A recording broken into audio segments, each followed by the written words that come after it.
could find such a love at our age. Whoever thought we could dance on a thrilling... Welcome to Couples Therapy in 7 Words. I'm your co-host, Judy Alexander, and I'm here with my husband, Dr. Bruce Chalmer. Hello, Judy. Hello, viewers and listeners. Judy, tell folks the title of today's episode. The Strong Model of Relational Therapy for Men, an interview with Kristal DeSantis. We just finished that interview. Another wonderful interview. Really fun, interesting stuff. And the reason you said strong, the way you said it, is it's an acronym. Yes, it's an acronym. I really enjoyed that. She told us, of course, listen to the interview. You'll find out what the acronym stands for. It was one of those situations that I mentioned in the interview. I once, years ago, was in charge of writing a grant for an agency I worked for and had the acronym first and then figure out what it ought to stand for. And that's exactly what she did. She had the acronym first. But it really fits very nicely, yes. The 6 parts of that strong model. So, check that out. And find out what it stands for. Or you can read her book, which is really good. Finished it. I'm not quite finished with it yet. Yep. And I highly recommend wonderful the book. And useful information. Now, since you mentioned highly recommending a book. Yes. Today, we are recording this mere days before the release of my latest book. Yes, it's just a few 4 days. Yeah, we're recording this on May 31st. Yes. And on June 4th, 2024, here comes my new book. Betrayal and Forgiveness, How to Navigate the Turmoil and Learn to Trust Again. Yes, indeed. And it is... I think among my various books, there's a particular bunch of people, which happens to be a large bunch of people, unfortunately, to whom this will appeal. If you've been betrayed, if you're reeling from betrayal, if you were betrayed years ago and you're still kind of fighting with it, you're always dealing with. This book will help you feel better. You know, it's funny. It won't instantly help you feel better. It'll help you find a path to feel better, because that's how it works with betrayal. It's really, betrayal. When you call something betrayal, it's because it's big. Yeah. And so what you'll find in the book, in addition to like ideas about it, you'll find 12 couples, stories of 12 couples. I've been told by some of the reviewers that they really enjoyed just seeing the stories, and I do have in the last chapter what happened to those couples. So I kind of wrap up their stories a bit. I will note, these are realistic but not real, as one has to do when one's writing a book. These are situations I've dealt with, but of course I had to change identifying details so nobody's confidentiality. Yeah, so many people have been betrayed, and sometimes in the same way. They're like cheating spouses. Somebody did dirt to you financially. Could have been a parent.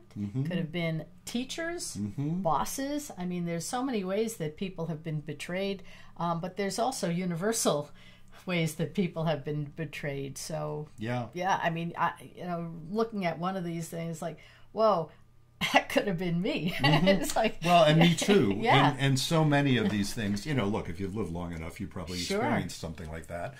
And so it's good for anybody who's been through that. It's good, of course, for people who are helping people you care about who have been through it. Right. Because there's some, I think, pretty good advice in there about how to be a good friend and not with respect to someone who's been betrayed. And moreover, there's a chapter in there for if you're the one who's done the betraying. Yes. Which, because not all of us are perfect. And some of us might have done that seriously? too. No, couldn't be true. Yeah, no, and in fact, I do mention in there, I mean, no, not all of us, I've never cheated on my spouse. I've never done lots of big things, but I've hurt people I love. I'm sure I've hurt you at various times. We've all hurt each other. So just that phenomenon of recognizing our common humanity is a helpful thing as well. I've gotten lots of really good feedback from this book from the folks who've read it so far. Yeah. So how can you find out about how to acquire this book? Very simple. Simplest way for those of you who are hearing this podcast is go to our podcast website, where there will be a link that will take you to my information about my books. And Judy, tell folks, what is our podcast website? ctin7.com. ctin7, that's the number 7, isn't it? It is. It Roman is the number numeral 7. Not Roman numeral. I mean, Arabic numeral. Arabic numeral 7. It's the 7, or that is one. this backward? I don't know. I think that's the last one we had there. For those of you watching the video, we're trying to figure out which way is 7. VII. No, not VII. Arabic numeral. Arabic 7. numerals. Yeah, couples therapy in 7 words. So ctn7.com. ctn7.com. If you go there, you will find direct links to my book. You'll also find you can sign up for Dr. Chalmers' newsletter. That's me. You can do that right from that website, and you'll get a notification if you. Well, of course, by the time, I just suddenly realized, ding, light bulb went off. Yeah. By the time you are seeing this and hearing this, the book's already out. Oh, that's right. It's not dropping until I think it's going to drop on June 7th. June 4th. Well, the book on June 4th. This podcast. This podcast, I think, is going to be on June 7th. Oh, that's right. Book's out. So book's out, folks. It's out there, so you can get it. And if you go to brucechalmer.com, you'll see information there. That's my practice website, also my author website. So all of those ways you can get a hold of this book. And I will simply add, it is available in all of your favorite formats. It's available in paperback. It is available as a Kindle, or actually available also anywhere you can get an ebook. It's available for Nook or any of the other e-readers, not just from Amazon. Right. And it is available as an audiobook from anywhere you get audiobooks as well. And that may or may not be true. It definitely will be available from Amazon right away. The other ones, it may take a few more days or weeks to find its way out to the various markets. But this is going to be very widely distributed. So I hope you will do that. That's my exciting news for these days. And while we're on the subject of books that the two of us have written, let's talk about the book that you wrote. And it's been out now for a little over a year. Almost a year. Yeah. Not quite a year. Not quite a year. Yeah, The Blue Tent, Erotic Tales from the Bible by my pseudonym, Laria Zilber. And that is a beautiful book of biblical erotica. If that phrase intrigues you, just the phrase biblical erotica, if that intrigues you, then you're a good candidate for this book. It is very explicit erotica, so if you're offended by explicit erotica, this is not the book for you. Not the book for you. On the other hand, if you find explicit erotica, especially when it's beautifully written with this, or if you've never read erotica before, this is a really nice way to enter it. Yeah, and again, if you've never read erotica before, you may find yourself a little challenged, because it can be, is it okay to be turned on by this? And of course, we are saying, yes, as a matter of fact. And it's a beautiful way to be turned on, and it's a way to be turned on together with a loving partner. Or if you don't have a partner, by yourself. And it is the biblical part I always like to stress as well, because the biblical part of this erotica is so beautiful for those of us who are into, folks, regular viewers and listeners will know that we're Jewish and very much into our Jewish practice, and it's beautiful with respect to that as well, that there is such love and respect shown to the biblical characters, even as you are fleshing out, shall we say, the stories of their sex lives as well. Right. So we hope you'll get that. And how can people get a hold of the Blue Tent Erotic Tales from the Bible? Well, you can either go to lariazilber.com or you can go to amazon.com. And if you go to amazon.com, be sure to search for the Blue Tent Erotic Tales from the Bible. As we have noted, if you just search for the Blue Tent, you will find yourself looking at blue tents for camping, which is nice, but that's not what we're talking about. The Blue Tent Erotic Tales. But if you are going to go camping, you'll want to take along the Blue Tent Absolutely. Erotic Tales from the Bible with you. You certainly because will. to read that under the stars at night, yeah. So let's go to our interview, and we will see you on the other side. Our guest today is Kristal DeSantis. Kristal is a licensed marriage and family therapist based in Austin, Texas, known for her expertise in relationships, trauma work, and sex therapy. With a focus on supporting first responder couples and addressing men's issues, Kristal's therapeutic approach is rooted in understanding male psychology and the challenges faced by men in contemporary society. Kristal is the developer of the STRONG, S-T-R-O-N-G, model of relational therapy, which blends trauma-informed and attachment-based methods. Her recent book is Strong, a relationship field guide for the modern man. Kristal, welcome to Couples Therapy in 7 Words. Thank you so much. I'm so excited to be here. Well, we're delighted to have you. So we always like to start off asking our guests, how did you get into the work you do? Tell us something about your own journey into this. Yeah, so my journey into this was very personal. I grew up in a home with, loving parents, but they did not have the best relationship with each other. And so when I, became an adult and I started thinking about getting into relationships myself, I realized I didn't really have any relationship skills at all. I had lots of friends, but when it came to romantic relationships, I didn't even know where to start. So I just didn't do it. I just didn't date. And then my younger sister got married.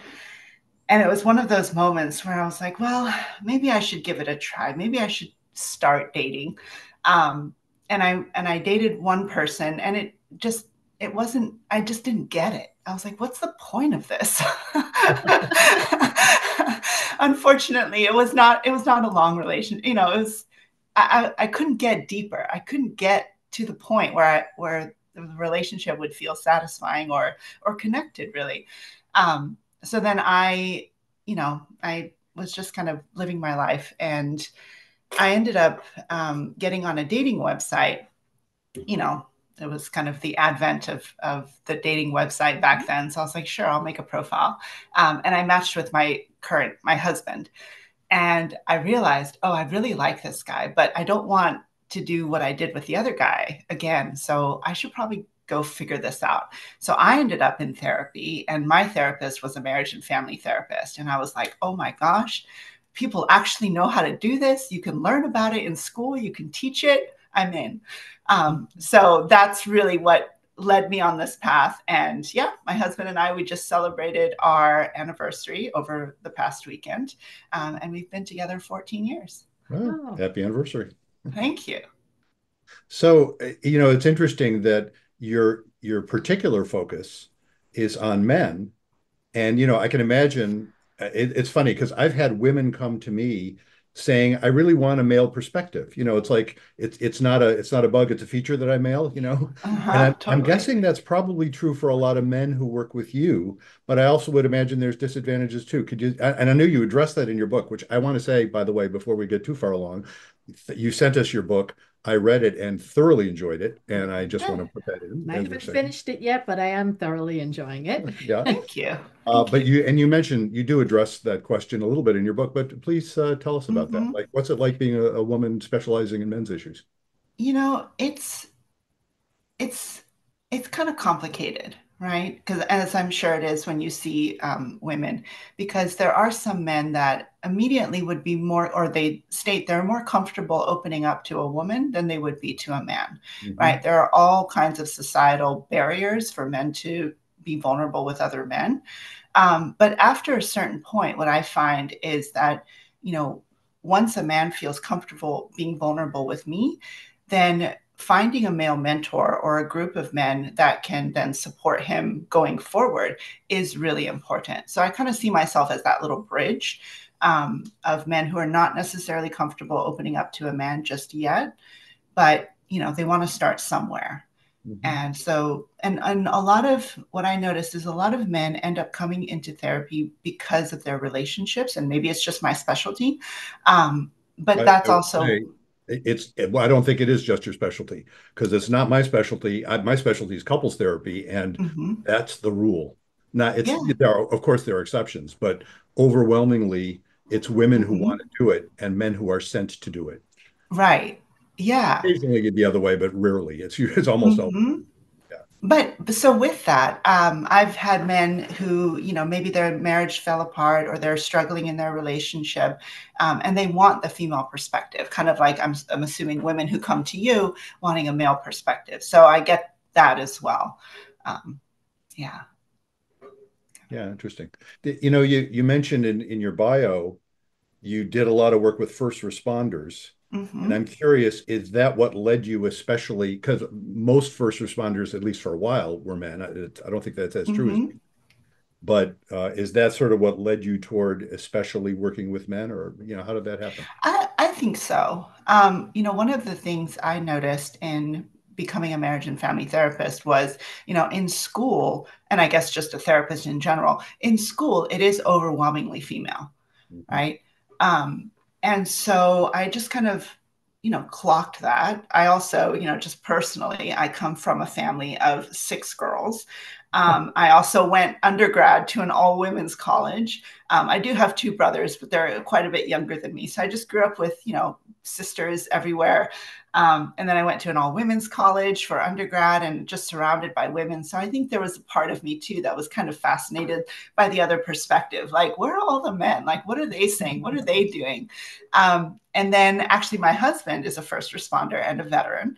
And so that also, as I was going through therapy, I was, really interested in getting to understand him. And I think that just kind of naturally led me to, when I started practicing, being really comfortable with that population, being really comfortable with wanting to understand that perspective, which led to a specialty.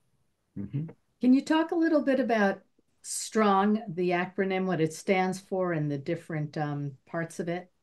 Yeah. So, one of the things I noticed, well, it really started with me trying to name my practice. Most people start with their own names, but I was like, I want like a name that's not just me, just in case, because I ended up actually expanding into a group practice. So I wanted a name for the practice. And as I was thinking about it, I also really wanted something that emphasized that going to therapy is a positive thing, right? Mm-hmm. And especially with the population I wanted to specialize in, I wanted to emphasize that, like, this is training for your emotional health. This is training for your relationship skills, almost like a gym, right? You go to the gym to get strong for your physical health. You go to therapy to get strong emotionally, mentally, relationally. And so I, was like, strong. I like that word. And then right at the time I was going through my trauma therapy training, and I was like, safety is foundational. Also, when it comes to first responders, a lot of it is about safety and all of that. So anyway, so STRONG stands for what I kind of break down as the 6 pillars of a healthy relationship. The first 3 are safety, trust, and respect, which are kind of the foundation of any relationship that's going to be thriving and healthy. And then the last 3 are a little bit more esoteric, but they're kind of the things that really make a difference in the long run. And that's openness, nurturing, and generosity. Mm-hmm. And I also found that working with men, they like structure. Yes, indeed. Yeah, it's funny. I back in the 1970s, when I was one of my first jobs, I ended up working for the Department of Personnel of the state of Vermont, and there was a federal grant we had to apply for. And I remember I started with the acronym and then wrote the grant. And it's pretty similar. But, I have to say I was impressed with how unforced it is. Do you know what I mean? And I really enjoyed the fact that the STR, I wrote them down so I remember safety, trust, and respect. Yeah. Are all about what you described in your book. You said those are all about what helps a relationship survive, and then openness, nurturing, and generosity are what helps a relationship thrive. And in my work, I've often, in fact, I almost always talk about this with couples in the first session. I always differentiate between 2 sets of needs: stability needs and intimacy needs. And in a sense, I mean, maybe I'm forcing it a little, but your first 3 fit with stability and your second 3 fit. And I just found that really, I enjoyed that. Absolutely. Yeah. And thank you. I love that, because I sometimes talk about it, maybe we'll get into this in a minute, but, the idea of the masculine and the feminine.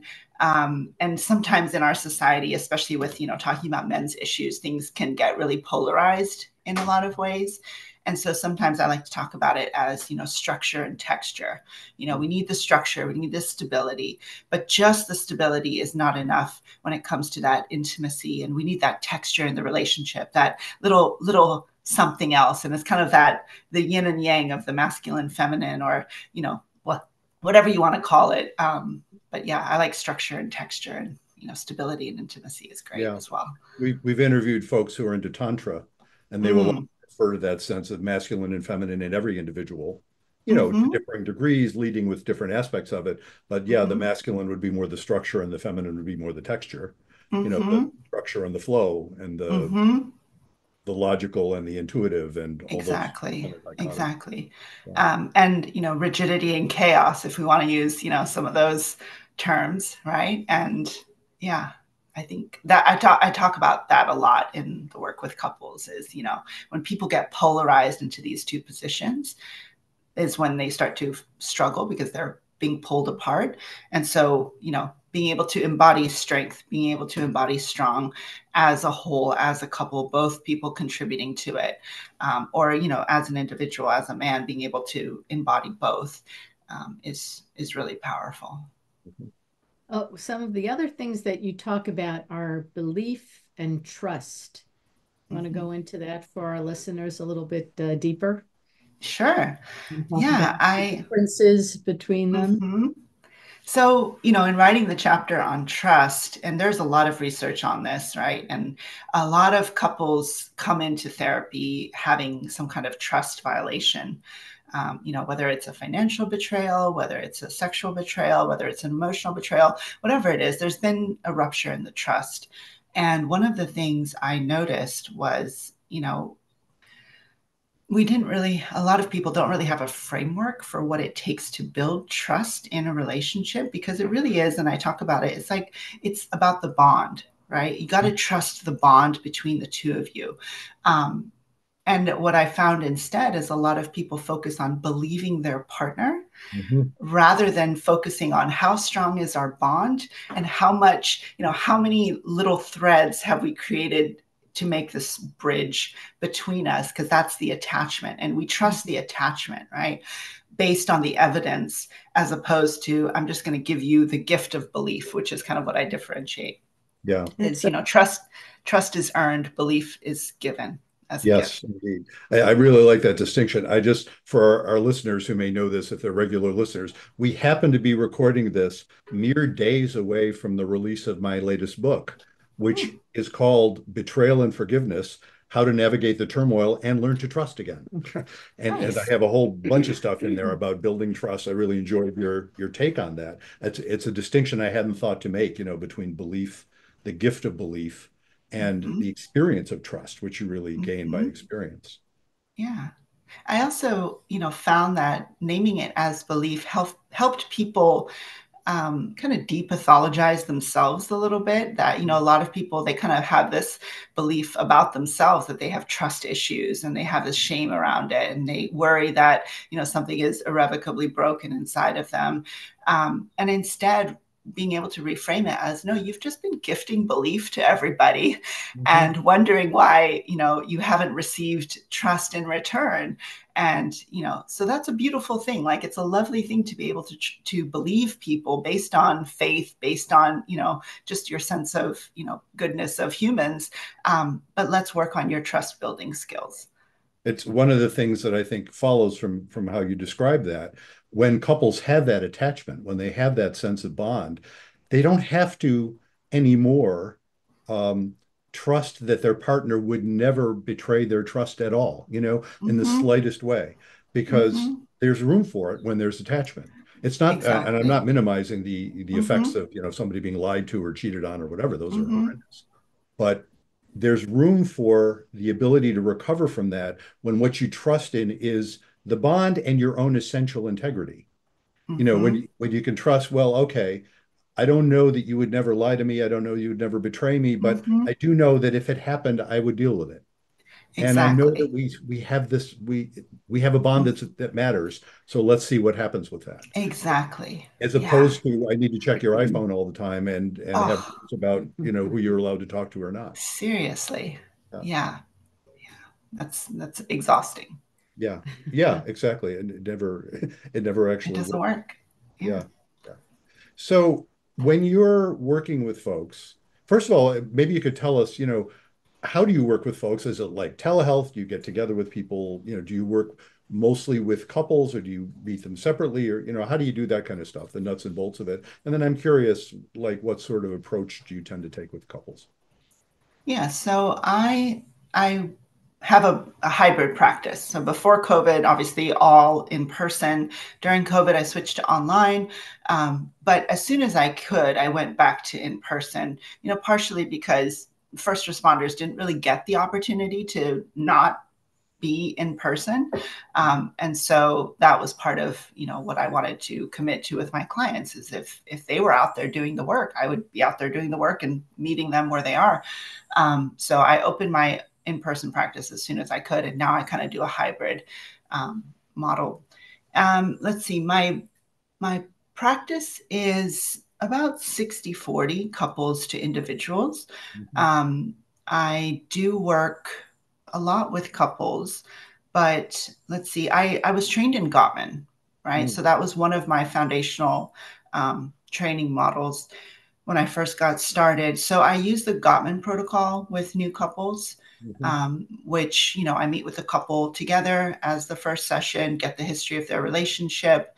I do the individual sessions, but in the individual sessions, I do kind of a modified attachment interview, right? And so that's also, and also a trauma screening for the individual interviews.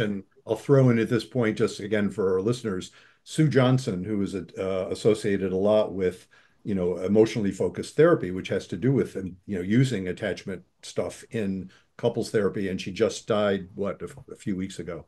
So just for our listeners to be aware of that fact, it's sort of a poignant moment in the field for people who were really into Sue Johnson's work.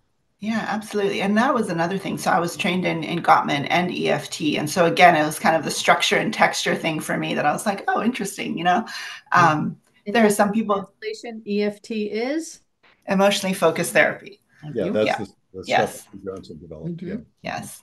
And so that's kind of where, I use the structure of the Gottman, intake process, but I've kind of modified it just a little bit because one of the things I noticed, especially when it comes to communication and conflict, which a lot of people, they're presenting issue. If they don't have a big betrayal, it's communication and conflict. Is, trauma and attachment history plays a huge role in how people communicate and how they respond during conflict. And so doing those two individual sessions where I kind of do a deep dive into family history, attachment history, any attachment injuries or any trauma history, that also then helps inform me when we come back into couples work. So from the fourth session on, we just continue to meet as a couple. But it really helps me kind of get that big, broad overview of, if I'm seeing conflict in session, I can be like, hold on, let's pause, let's regulate our bodies. And also, does this feel like a right now thing, or does this feel like something a little bit older, Yeah, it's interesting that you're observing if it isn't a big betrayal, it's probably communication. My previous book was called Snarkily, of course. It's not about communication. And my piece, and the subtitle was Why Everything You Know About Couples Therapy is Wrong, which, by the way, includes everything I know about it is wrong too. But it's the idea that, actually couples almost always, unless they're either cognitively impaired or on the autistic spectrum or something, in general, they're always very good at communicating. The problem isn't that they're not good at communicating. The problem is what they're communicating. And often what they are communicating is some form of panic. Or when they lose their shit, basically, they're basically, they cannot hear the other person. They can barely hear themselves. And they're into a panic mode. And of course, a lot of that is the result of trauma. And also might not be point what the problem is. Well, indeed, because the problem isn't the problem at that point. The problem is panic. Right. And so it's not that they're not good at communicating. It's that they're in a panic. If they're not in a panic, they're fine at communicating. Now, what they may need to communicate is maybe painful or maybe scary. Wow, I'm really angry, or I'm really hurt, or there's stuff we haven't figured out yet. And it's pretty scary stuff because I wonder if we're really going to be okay, tolerating that anxiety. But I've noted that, I think I did sort of a seat of the pants guess of the percentage of couples that say we have communications issues in the first session. I think it's like 70 or 80%, something like that. Yeah, absolutely. Even if they're saying, I've just found out my partner was cheating and we need to communicate about it. Totally. It's absolutely, like you said, it's not about the communication. It's it's the trailhead to everything else in the relationship, right? And especially working with first responders, a lot of unprocessed trauma, right? Mm. Secondary trauma from being exposed. So obviously there's a whole field of, first responder specific trauma work and couples work, because, unprocessed trauma that then comes back, well, that stays in your body and then comes into the relationship, it lowers your window of tolerance. It lowers your, ability to handle any kind of other distress at home. And so that was also a big part of, getting into the individual trauma history is, let's think about how this might be impacting your relationship. Yeah. And same thing with the childhood, like I say in my book is, there are so many people, and I actually hear this a lot from men, it's like, oh, my childhood, that was so long ago, it doesn't affect me at all. I'm like, so that's not actually how humans work, Well, and first responders, I found, I don't know if this is your experience, I found a lot with first responders. I had sort of a almost specialty going, kind of just because there was somebody who I had been, a colleague with, who just kept referring people to me, and he was in the first responder community. So I had a whole bunch of folks who were dealing with that. And the culture often isn't one in which, the culture is one of compartmentalization. It's like, okay, absolutely. we can't lose it right now. We have to keep it together, push it aside, don't go there. And unfortunately, there wasn't a lot of culture of saying, okay, after that, you need to be able to process this.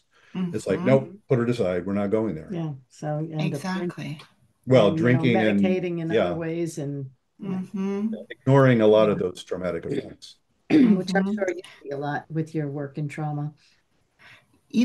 I do. And this is part of why in the first chapter, safety, I really break it down into different sets of skills that, really create safety in a relationship, because that's something I also really noticed when it comes to people in the first responder or veteran community is, they have this kind of inherent, or maybe it's inherent, but it's also trained, seek safety. Safety is paramount, right? I mean, it literally is life or death in a lot of situations, right?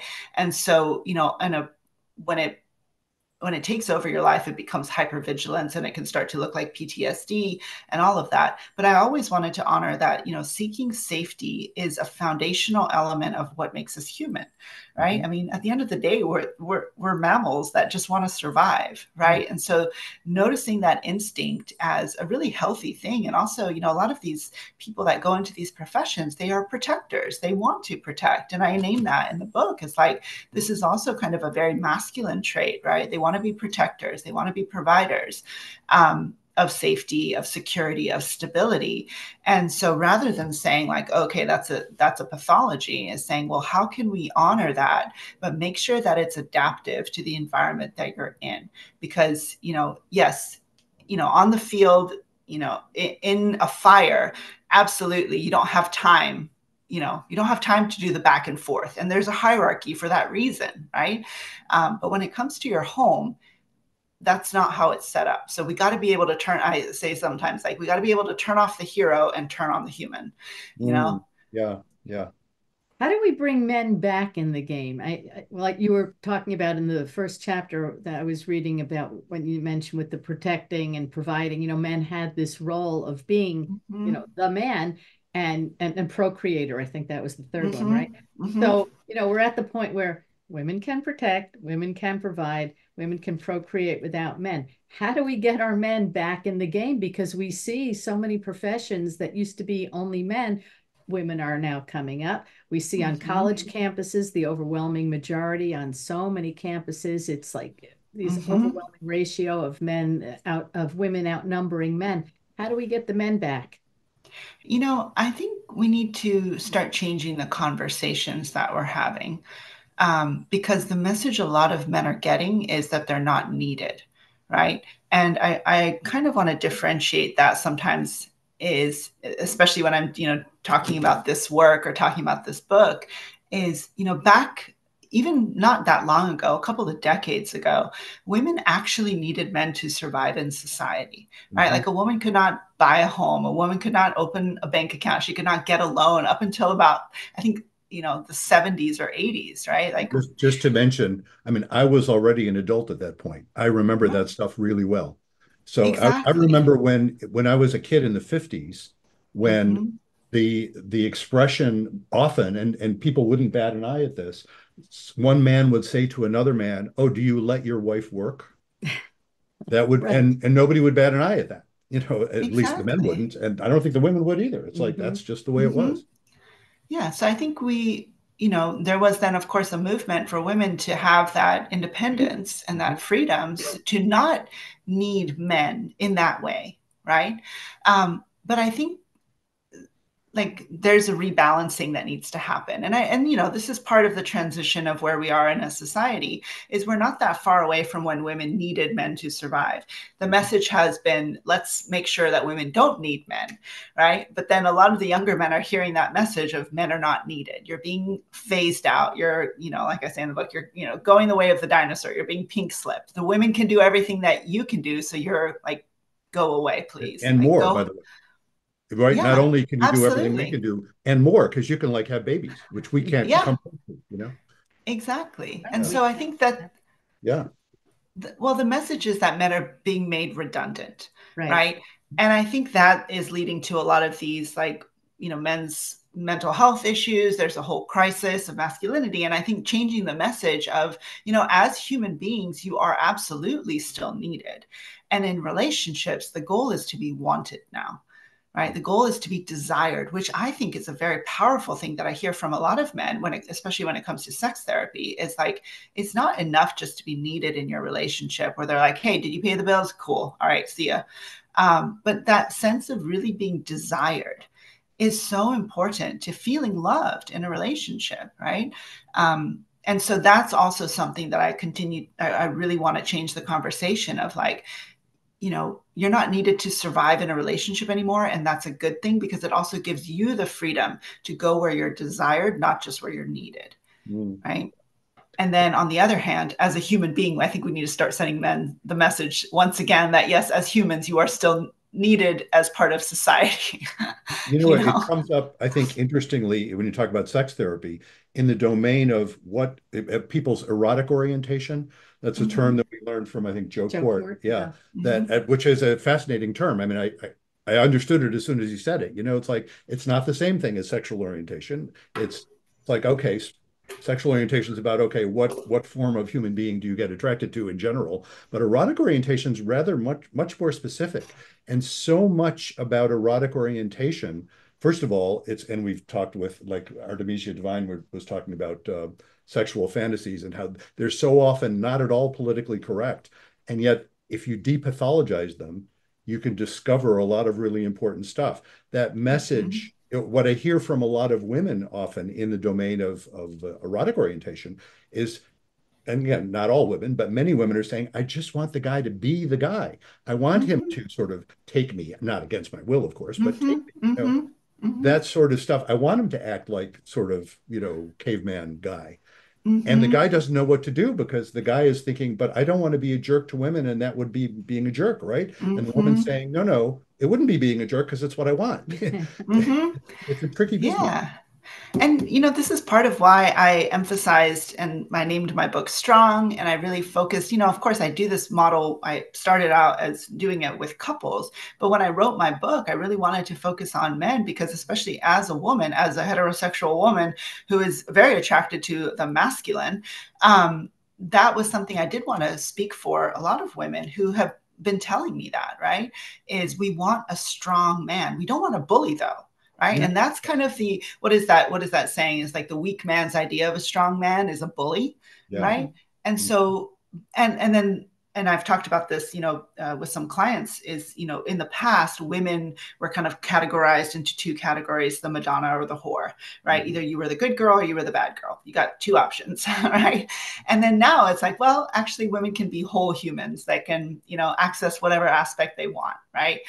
To whatever extent they want. And I think the same with men, of like, there's this binary between kind of hero and villain, right? Mhm. Or bully or beta, right? These kind of binaries of like, what kind of guy are you going to be? And this is something that, it's like, well, no, you don't have to be subservient to your wife. And then you're definitely, like, we've moved away from the bully. Nobody wants that anymore. But also women don't necessarily just want the flip of a guy that's just going to, say yes, ma'am. Yeah. Right. It's like, And so that's, again, that, being a whole human that is in strong in your own way, showing up authentically, standing in your integrity, able to take up space in your relationship, but not overtake your spouse. Like, again, it's this, but I really think that I know that's why I wrote my book in this way. That's why I named it this way. It's like, strength is a very attractive quality in a man.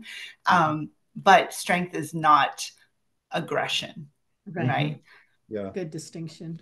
Yeah. I mean, it's where it shows up in fantasies is, I always find fascinating, because some of the fantasies are about the guy being essentially a bully. And yet it's not really. It's, when you go into the virtual world as opposed to the real world, again, I'm thinking what Artemisia, we interviewed Artemisia Devine, who talks a lot about this stuff. And one of the things she's pointed out is it's interesting in these fantasies, because a fantasy of being raped even isn't literally that. It's a fantasy of, it just so happens that this horrible person that is violating you exactly the way you want in your fantasy. So that's the difference between a fantasy and actuality. I've never met a person who actually wants to be violated that way, but Absolutely. I've met lots of people who fantasize about it in a particular way. And to incorporate that is tricky.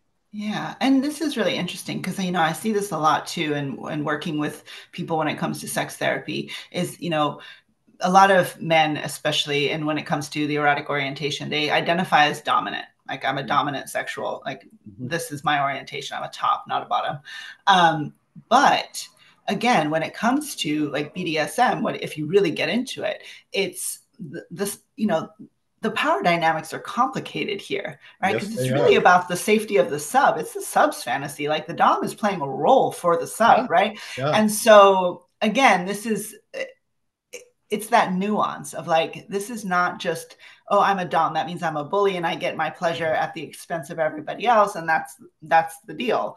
And I think, the evolution of that in relationships as well is, getting your needs at the expense of your partner. It doesn't matter which gender is doing that. It's not a functional relationship.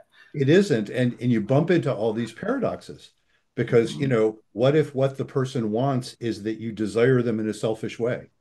So then to be unselfish, you have to be selfish. You bump into all of these paradoxes. And I'm a sucker for a good paradox. I just love, I love how paradoxical all of that is, And, something I really enjoyed about your book, which is this is just sort of an overall impression that I got from it.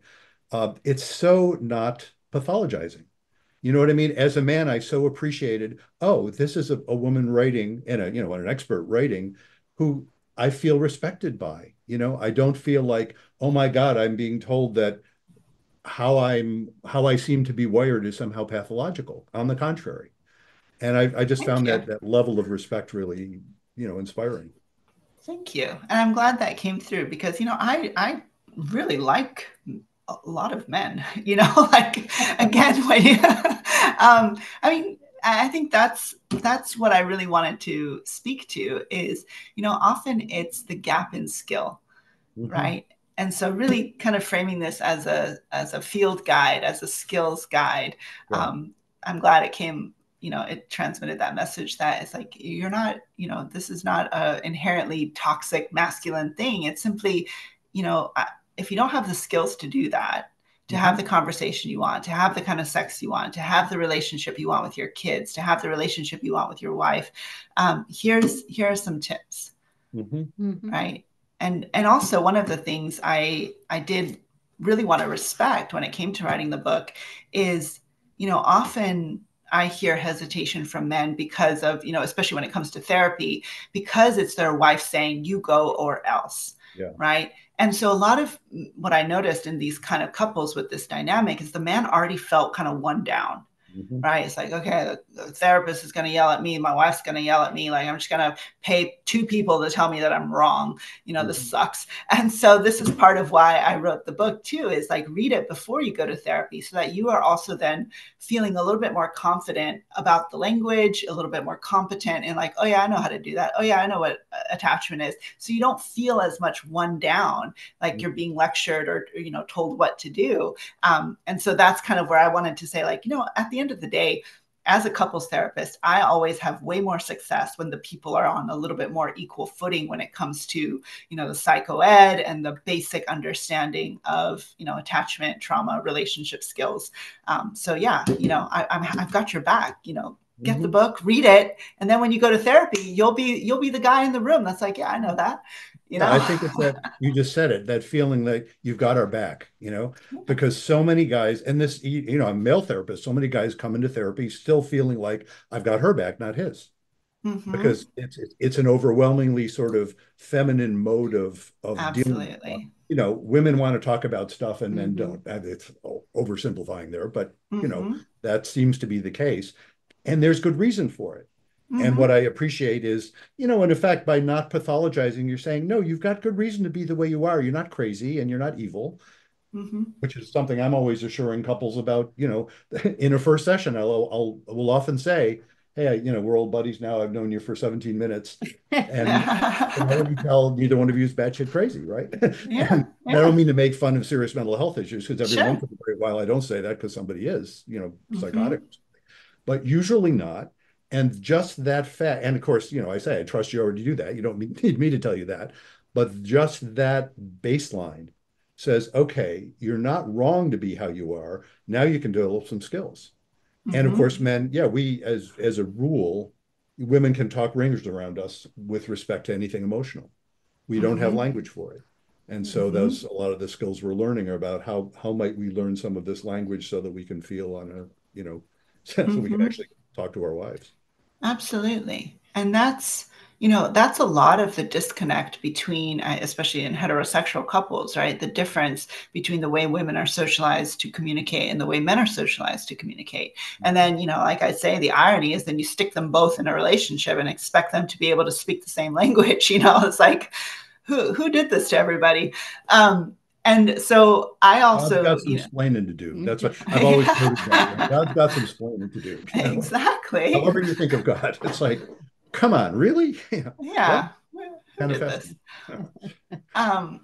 But also, then society. I mean, even in just basic life skills, which is one of the things I cover in this, right? It's like, these are not inherently coded into female DNA, right? Like, women often are taught from a young age to learn certain life skills. And, that's changed over the years. But, these are skills like cooking. The skill of cooking is not like embedded in a female DNA. And so a lot of this is about like dispelling myths about, these specific gender roles. And then also in the room, I think maybe because I focus so much on like trying to understand the male perspective, is I often find myself being a translator in session, like not a mediator, just a translator, right? And so, if a woman will be like, well, blah, blah, blah, I'll be like, hold on. Did you actually hear what he said?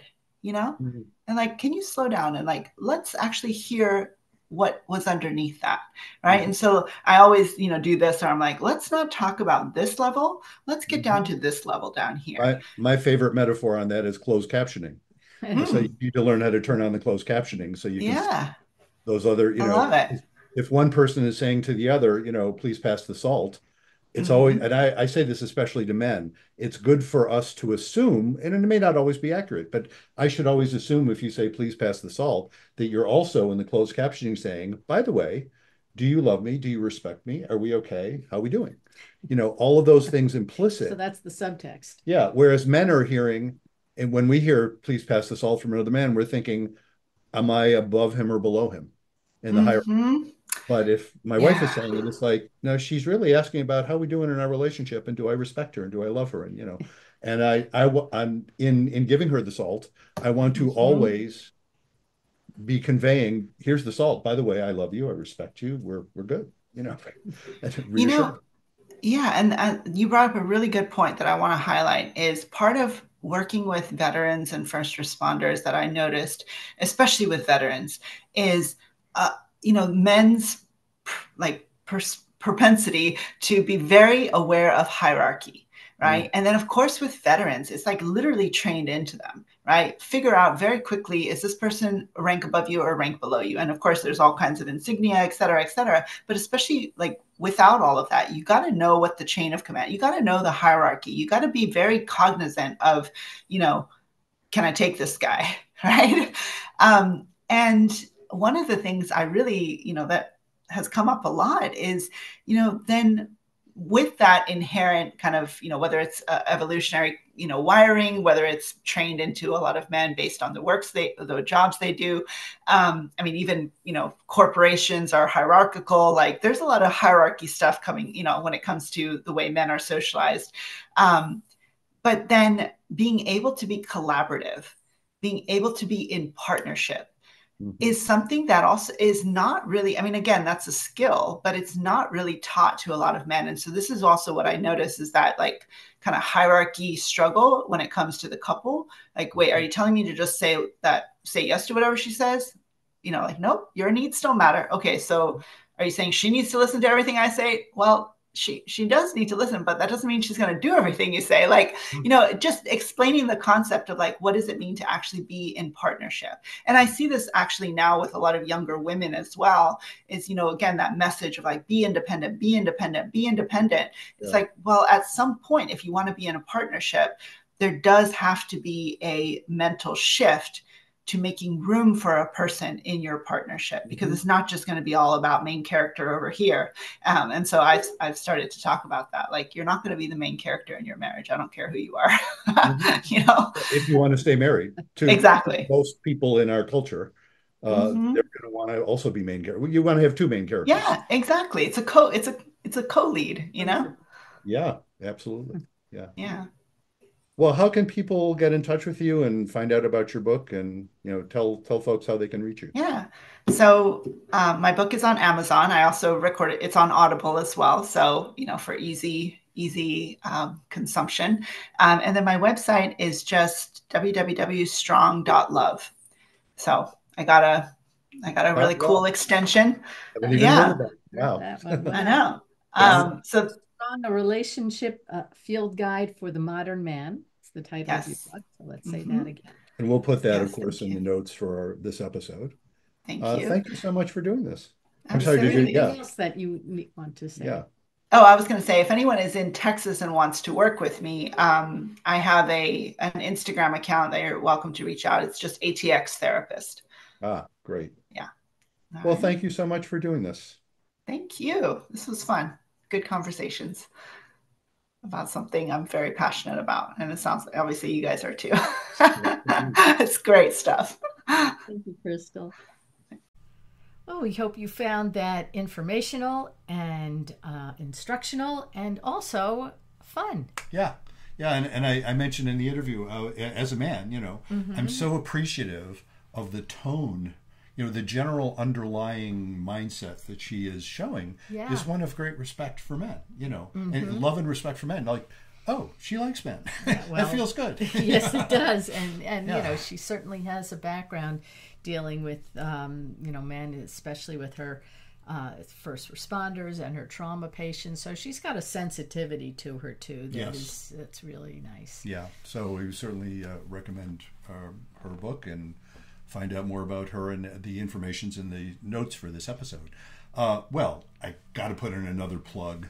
For those of you who are still with us, by golly, got to put in another plug for my forthcoming book. Actually, it's already out by the time you see this. That's right. The latest book in the series, Betrayal and Forgiveness, How to Navigate the Turmoil and Learn to Trust Again. So get that book. And the sooner you get it, the more likely it is that Amazon calls it a bestseller. So please go ahead and get it. Right. And in our intro, we didn't mention the other two books, Reigniting the Spark, Why Stable Relationships Lose Intimacy and How to Get It Back. And It's Not About Communication, Why Everything You Know About Couples Therapy is Wrong. And those books are also available pretty much anywhere you get books. Yes, they are. So, and let's mention your book again. Blue Tent, Erotic Tales from the Bible by Laria Zilber. That's LARIAZYLBER. If you do go to lariazilber.com, you can find information about that, also directly from Amazon. Yes, and also available in paperback, audio, and ebook. Yes, and Judy did the narration for the audio, and it's really lovely. While we're at it, also, we want to mention if you have ideas for people for us to interview, we have a couple more coming up, but we're always interested in interesting folks to interview. And it even could be you yourself. Or if you have ideas for topics you would like us to address, we would love to hear from you. So you can go to our website, ctn7.com, and send us a message. There is an easy way right there for you to send us anything you want to send us, and we would love to hear from you. Also, please do the stuff that let people know about this podcast. Subscribe on your favorite podcast platform, rate us on that platform, and also share. Right. Share us. Tell your friends. Tell your friends. And so until next time, remember, be kind. Don't panic. And have faith.